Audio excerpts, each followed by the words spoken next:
Assalamualaikum dan salam sejahtera. Hari ini saya nak bercerita tentang sindrom Anwar Ibrahim. The Anwar Ibrahim Syndrome. Anwar Ibrahim ni mangsa mulut sendiri. He's a victim of his own mouth.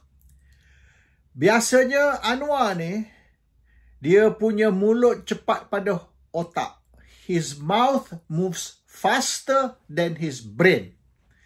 Dan Anwar, apabila dia naik pentas, orang putih kata he owns the stage. Apabila ada crowd, apabila mereka tepuk, bersorak, Anwar Ibrahim lupa diri. Dia macam masuk hantu. Dan apabila dia cakap, dia tidak berfikir. Sebab tu saya kata mulut dia bergerak laju pada otak dia. Dia akan cakap apa saja dia nak cakap asal bunyi sedap. And Anwar ni, orang putih berkata juga, he likes the sound of his own voice. Dia shock apabila dia bercakap, apabila orang bertepuk dan bersorak, apabila crowd tu besar. Dia boleh dikatakan shock sendiri. He feels great being able to move the crowd. And he owns the stage. Dan apabila crowd tu respond dengan apa yang dia cakap, dah tak boleh dah. Dia tak ada break dah. Dia tekan pedal, full speed. And dia tak akan berhenti sampai dia dah letih bercakap. And this is Anwar's problem. He doesn't think before he talks. He talks first and think later. And dia tidak ada full stop. Dia hanya full speed ahead. Tapi apabila dia sudah bercakap, kemudian baru dia sedar banyak dia tersilap cakap. Anwar rasa oleh kerana dia maknanya dia letak diri dia sebagai setaraf atau satu standard dengan Gandhi dan Mandela. Ada tiga tokoh dunia. Yang pertama Gandhi, yang kedua Mandela, yang ketiga Anwar Ibrahim. Dia rasa macam tu. So Anwar ni of that level, of that standard, bermaknanya dia punya profile ni tinggi. Image dia tinggi. Dia tidak perlu berjaga apa dia cakap, dia boleh bercakap apa saja. Oleh kerana dia ada kekebalan. He has got immunity and he can say what he likes. This dalam otak Anwar Ibrahim. So the problem is, dia banyak bercakap benda yang tak betul. Tapi dia rasa sebab dia ni taraf Gandhi, taraf Mandela, maka dia tidak perlu berjaga atau lapis apa yang dia cakap. He can say anything dan crowd akan terima. Mereka akan tepuk, akan sorak dan tidak ada apa-apa yang Anwar cakap yang boleh dianggap salah. He cannot say anything wrong. Everything he says is right. Ini mentality Anwar.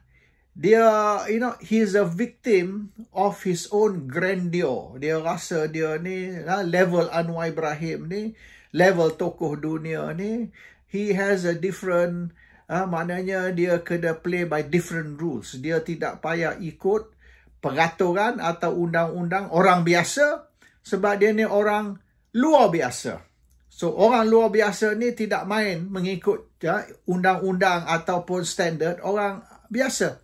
And this is the problem with Anwar. He's a victim of his own propaganda.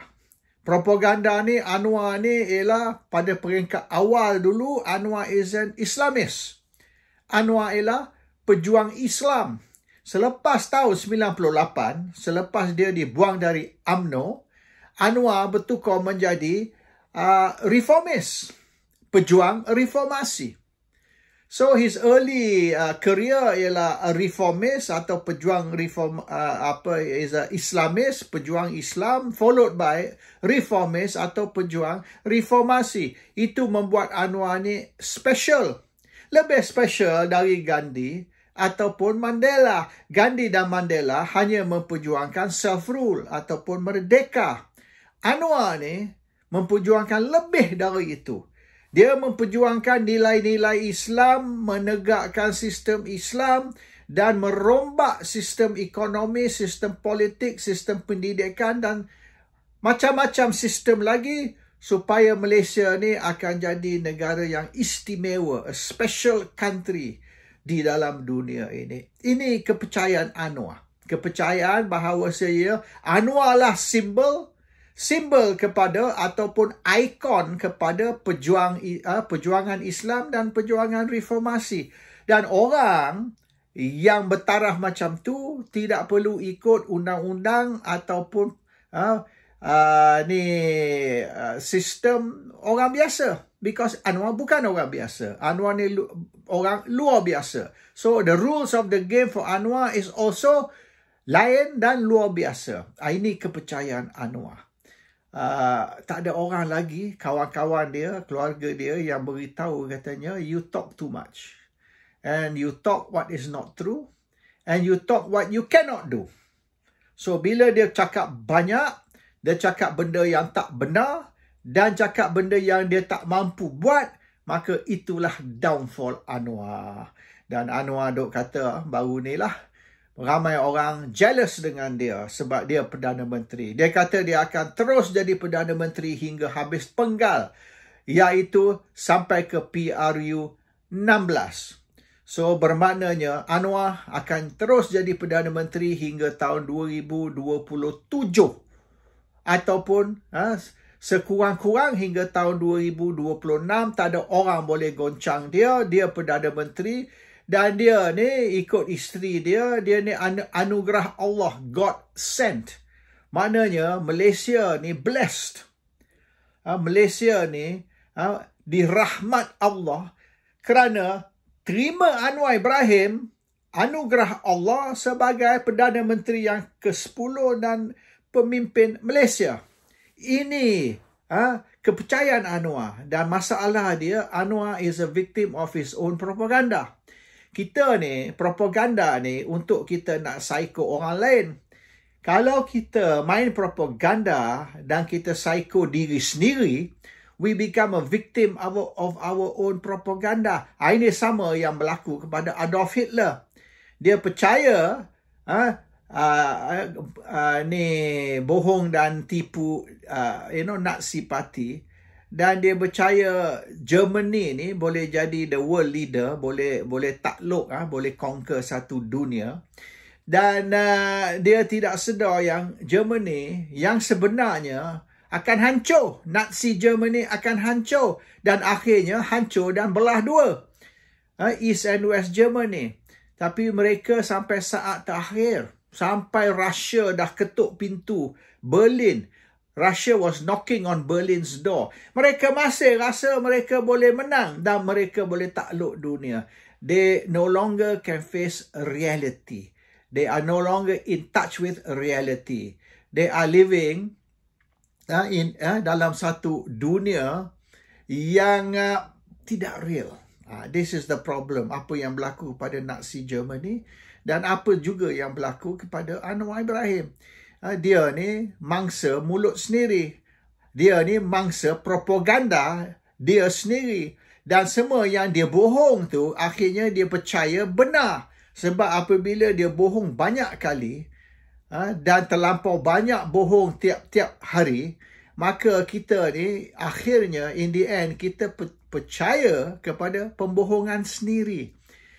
We are a victim of our own lies. And kita mula percaya yang pembohongan tu ialah betul dan benar. This is the psychological effect of Anwar Ibrahim. Now, Anwar ni, apabila dia bercakap, dia rasa orang akan terima. Apa dia cakap, it does not matter. Dia tidak payah tapis ataupun berlapik bila bercakap.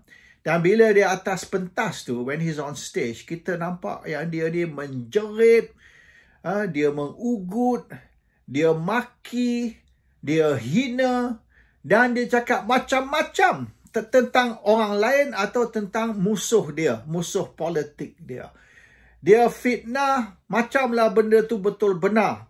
Dan dia tidak rasa yang benda ni salah atau benda ni satu it's a sin ataupun satu benda yang dia akan terpaksa bukti pada satu hari kelak.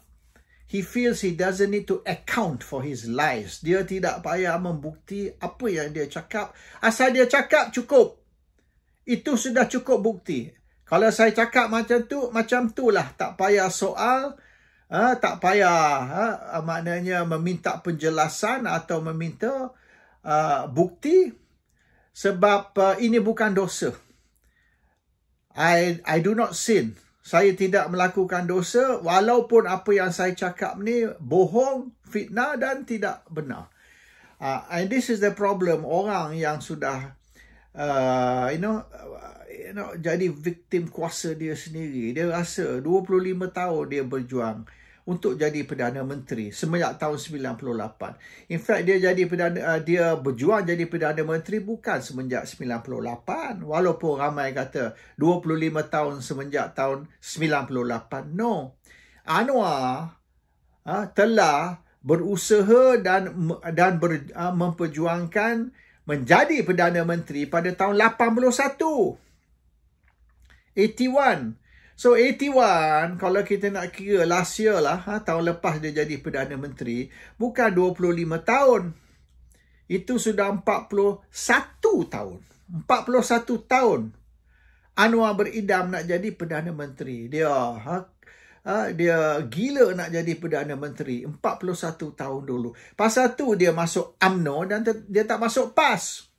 Walaupun Fadzil Noor kawan baik dia dan Fadzil Noor telah memberitahu Anwar yang dia terima Anwar bukan saja masuk PAS sebagai ahli atau pemimpin, tapi ambil alih sebagai Presiden PAS. Tapi Anwar kata sebagai Presiden PAS dia tak boleh jadi Perdana Menteri. Dia kena jadi Presiden UMNO baru boleh jadi Perdana Menteri.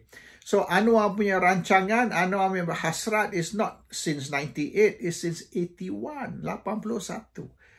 Itu yang menyebabkan Anwar masuk UMNO dan tak masuk PAS. So Anwar ni rasa dia sudah capai satu tahap, satu level di mana dia boleh dibanding dengan Gandhi dan Mandela. So tidak ada undang-undang, tidak ada rules bagi dia. Anything goes. Apa saja halal, tidak ada haram. Termasuk dia melakukan dosa fitnah, dosa bohong juga tidak haram. Sebab ini politik. Politik is Machiavellian. Di dalam politik, the ends justify the means. Bermaknanya matlamat menghalalkan cara. Asal matlamat tu untuk jadi Perdana Menteri, cara jadi Perdana Menteri tidak penting. Asal akhirnya dia jadi Perdana Menteri. Today, ramai rakyat Malaysia sudah sedar yang Anwar ni banyak bohong. Dan Anwar sekarang nafi. Oh, saya tak kata tu. Itu fitnah. Oh, itu saya kata dulu. Lama dah dulu. Semenjak tu keadaan sudah berubah. Jadi apa yang saya cakap dulu tak boleh pakai dah hari ni. Sebab semasa tu bila saya cakap minyak murah. Semasa tu bila baik saya cakap ekonomi kukuh. Semasa tu apabila saya cakap ini dan itu. So dia beri alasan yang apa dia cakap dulu tak boleh pakai dah sekarang. Bukan kerana dulu dia bohong. Tapi kerana sekarang keadaan sudah berubah. Jadi apa yang dia cakap dulu sudah tidak boleh diterima oleh kerana bukan salah Anwar. Salah keadaan ekonomi, salah peperangan di Ukraine, salah ini dan salah itu. So Anwar is free of sin. Anwar ni bebas dari dosa sebab dia bukan bohong, dia bukan fitnah. Dia cakap semasa itu, mengikut keadaan semasa itu. Oleh kerana keadaan hari ini sudah berubah, maka apa yang dia cakap sudah tak boleh dipakai. Nothing to do with bohong. It's all about apabila keadaan berubah, dia punya cakapan juga berubah. Ini bukan berubah cakap oleh kerana munafik. Ini berubah cakap kerana reality. Reality is dulu lain, sekarang lain. Jadi apa saya cakap dulu, tak boleh pakai pada hari ini. Itu alasan Anwar. So the problem with Anwar ni, dia banyak buat janji, dia banyak bercakap kerana populist policies. Dia nak jadi popular. Jadi dia cakap apa yang dia rasa orang nak dengar. Kalau orang nak dengar cukai dihapuskan, dia akan cakap cukai dihapuskan. Kalau orang nak dengar GST dan tol highway dihapuskan, dia akan cakap macam tu. Kalau Anwar, kalau orang nak dengar dia cakap kita akan reform, kita akan melaksanakan reformasi di peringkat political reforms, judicial reforms, economic reforms, social reforms, education reforms, healthcare reforms. Jadi dia akan janji itu semua akan direformasikan, akan dibawa perubahan. Baik sistem perundangan, sistem politik, sistem kerajaan memberi tender kepada kontraktor, sistem cukai, sistem macam-macam. Semua akan diubah apabila dia jadi Perdana Menteri. Hari ini jadi Perdana Menteri, esok lusa ini dan itu akan dilaksanakan. Rakyat akan gembira, rakyat akan hidup dalam satu syurga, rakyat tidak akan kenal kesusahan dan penderitaan. Malaysia akan dianggap sebagai Shangri-La. Di dalam Shangri-La tak ada orang susah hati, tak ada orang yang menghadapi masalah, tak ada orang yang menderita. Shangri-La ialah syurga di atas dunia. Dan itu Anwar akan deliver apabila dia jadi Perdana Menteri kelak. So dia cakap semua ni sebab dia tahu orang nak dengar. Dan kalau orang nak dengar ni, dia akan cakap supaya orang shock, supaya orang happy. Tapi apabila dia sudah berkuasa, apabila dia sudah jadi Perdana Menteri, dia akan cari alasan sebab apa dulu saya cakap macam tu, hari ini tak boleh pakai apa yang saya cakap. Dan ini bukan salah saya, ini salah Russia, ini salah Ukraine, ini salah Turki, ini salah Amerika, ini salah seluruh dunia. Kecuali Anwar Ibrahim, seorang yang tidak bersalah. Ini taktik Anwar Ibrahim. Jadi orang yang syok dengar, orang yang boleh dikatakan get turn on dengan ceramah yang power, mereka akan percaya. Tapi akhirnya the truth cannot be denied. Kebenaran tidak boleh dinafi. Dan kebenaran hari ini ialah Malaysia susah, rakyat susah. Semua yang mereka janji tak jadi. Semua yang mereka kata nak buat tak dibuat. Dan akhirnya even GST yang mereka janji akan hapuskan dan mereka telah pun hapuskan, sekarang mereka bincang nak bawa balik GST, laksanakan semula GST, sebab dengan mereka abolish GST itu, mengharamkan GST, itu satu kesilapan yang sangat besar. Dan Malaysia hari ini menderita oleh kerana cukai tak cukup, oleh kerana GST dihapuskan. Dan hari ini kerajaan kena rompak duit Petronas untuk nak menampung pembelanjaan. Itu baru menampung pembelanjaan. Bagaimana pula nak beri grant dan bantuan kepada rakyat? Itu sudah tidak ada duit untuk buat. Dan hari ini rakyat sedarlah. Anwar ni is no action, talk only, NATO. NATO ni hanya bercakap tapi tak mampu bertindak. And today Anwar Ibrahim menjadi satu mangsa mulut dia sendiri. Bila rakyat sedar Anwar Ibrahim ni cannot deliver, he can talk but he cannot do. Anwar sudah desperate. Jadi Anwar ni nak cuba dia bertindak ni untuk nak cuba senyapkan mulut rakyat. So ramai orang telah diambil tindakan dan sedang diambil tindakan seterusnya oleh kerana Anwar nak tutup mulut mereka, tak mau bagi mereka cakap sebab rakyat dah mula dengar pihak pembangkang dan rakyat dah mula sedar dan rakyat dah mula setuju. Ya, kerajaan Anwar Ibrahim ni karut. Kerajaan Anwar Ibrahim ni cakap kosong, tapi akhirnya satu apa yang dia cakap, dia tak mampu buat. Assalamualaikum. Salam sejahtera.